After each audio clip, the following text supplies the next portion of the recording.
Guy s'est lancé dans une entreprise titanesque. Voilà, je vous apporte le premier volume d'un travail que je suis en train de faire depuis 2001. Je recherche tous les morts pour la France du département du Finistère. Pourquoi ce département? C'est parce que mon père y a été arrêté. Son père est ensuite tué à Hambourg en 1944.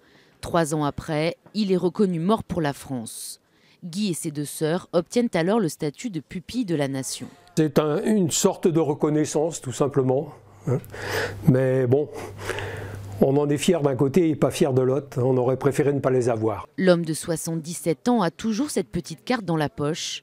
Elle lui a permis d'avoir quelques aides de l'État lorsqu'il était enfant. Un supplément de points pour passer le concours d'entrée en 6e, qui était à l'époque obligatoire. Financièrement, ça n'a pas été grand-chose. Par contre, on avait de temps en temps une paire de chaussures, de temps en temps quelques vêtements.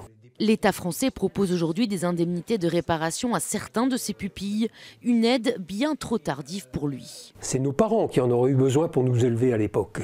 Et ça, je pense que ça a été un grand manque. Tous les pupilles ne sont pas des orphelins de guerre. Samy a 23 ans, il est rugbyman et suit en parallèle un master de marketing sportif.